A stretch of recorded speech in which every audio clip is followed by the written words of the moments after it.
കട്ടപ്പനയിലെ വ്യാപാരിയുടെ ആത്മഹത്യയിൽ പ്രതിഷേധങ്ങൾ ശക്തമാക്കി വിവിധ രാഷ്ട്രീയ സംഘടനകൾ. കുറ്റക്കാരെ പോലീസ് സംരക്ഷിക്കുന്നതായി KPCC general secretary Roy K Paulose. ഇതിൽ പ്രതിഷേധിച്ച് ഡിസംബർ 24-ന് കോൺഗ്രസ് ജില്ലാ കമ്മിറ്റിയുടെ നേതൃത്വത്തിൽ കട്ടപ്പന ഡിവൈഎസ്പി ഓഫീസിലേക്ക് മാർച്ച് നടത്തുമെന്നും അദ്ദേഹം പറഞ്ഞു.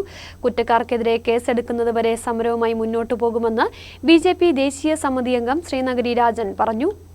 നടപടികൾ എന്നുള്ള നിലയിൽ ജോയ് ചൂണ്ടിക്കാണിച്ച പോലെ പോലീസിൻ്റെ ഭാഗത്തുനിന്ന് തീർത്തും ഒരു അനുകൂലമായ ഒരു പ്രതികരണമല്ല കാണുന്നത്.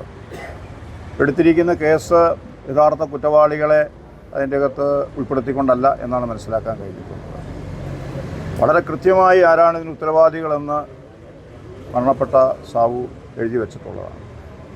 അത്തരമൊരു സാഹചര്യത്തിൽ വളരെ ഗൗരവമായി എടുക്കേണ്ട ഒരു കേസ് എന്തിൻ്റെ പേരിലാണെന്നറിയത്തില്ല, വളരെ ലാഘവത്തോടെയാണ് ഇപ്പോൾ എഫ്ഐആർ ഇട്ടിരിക്കുന്നത് എന്നാണ് മനസ്സിലാക്കാൻ കഴിഞ്ഞിട്ടുള്ളത്. അതുകൊണ്ട് പോലീസ് വളരെ കർക്കശമായ നടപടികൾ സ്വീകരിക്കണം എന്നാവശ്യപ്പെട്ടുകൊണ്ട് ചൊവ്വാഴ്ച 24-ാം തീയതി രാവിലെ കട്ടപ്പന ഡിവൈഎസ്പി ഓഫീസിലേക്ക് മാർച്ച് നടത്താൻ പാർട്ടി തീരുമാനിച്ചിട്ടുണ്ട്. ഭാരതീയ ജനതാ പാർട്ടി ഈ കാര്യത്തിൽ സമരമായിട്ട് മുന്നോട്ട് പോകും.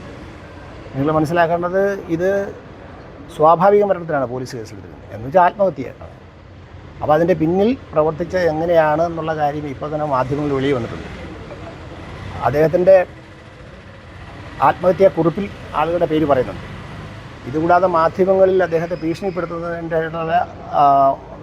വ്യക്തമായിട്ടുള്ള ശബ്ദമൊഴി ഒക്കെ പുറത്തു വന്നിട്ടുണ്ട്. അപ്പോൾ അതിൻ്റെ അടിസ്ഥാനത്തിലാണ് അയാൾ ആത്മഹത്യ ചെയ്തത്. ചുമ്മാ ആത്മഹത്യ ചെയ്തതല്ല. അദ്ദേഹത്തിൻ്റെ ജീവിത സാഹചര്യങ്ങളല്ല. 90 ലക്ഷത്തോളം രൂപ സഹകരണ ബാങ്കിൽ നിക്ഷേപിച്ചിരുന്നുള്ളത് ബാങ്ക് ആളുകൾ തന്നെ പറയുന്നുണ്ട്.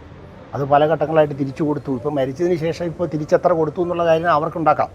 CPM ഭരിക്കുന്നു, അവരുടെ ജീവനക്കാരവർ, റിക്കാർഡ് ഉണ്ടാക്കുന്ന അവരിപ്പോൾ എത്ര മൊഴി കൊടുത്ത് 15 ലക്ഷം എല്ലാ പൈസ കൊടുത്തെന്ന് പറഞ്ഞാലും അത് ഈ നാട്ടിലെ കുറേ പേര് വിശ്വസിക്കുകയും CPM പറയുന്നതാണ് ശരിയെന്ന് കുറച്ച് ആൾ ധരിക്കും. പക്ഷേ സമൂഹത്തിലെ ഭൂരിപക്ഷം വരുന്ന ആളുകൾ വിശ്വസിക്കത്തില്ല.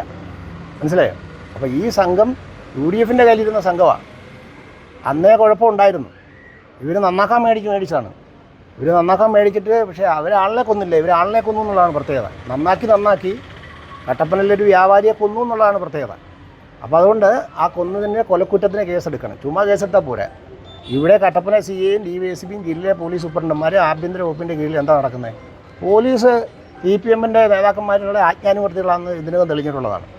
അവർ സാധാരണ നമ്മളെ നേതാക്കന്മാർ സ്റ്റേഷനിൽ ചെല്ലുമ്പോൾ വലിയൊരു നേതാക്കന്മാരാണ് CAയും എണ്ണീറ്റ് ഇരിക്കാറുണ്ട്. ലോകിയൊക്കെ പറയും. ഇത് CPM നേതാക്കന്മാരുടെ ഒരു കോൾ വിളി മതി. അപ്പോഴേ എണ്ണീറ്റ് നിന്നുകൊണ്ട് സംസാരിക്കുന്ന പോലീസുകാരാണ് കട്ടപ്പനയിലും കേരളത്തിലും ഇപ്പോൾ ഉള്ളത് മഹാഭൂരിപക്ഷം.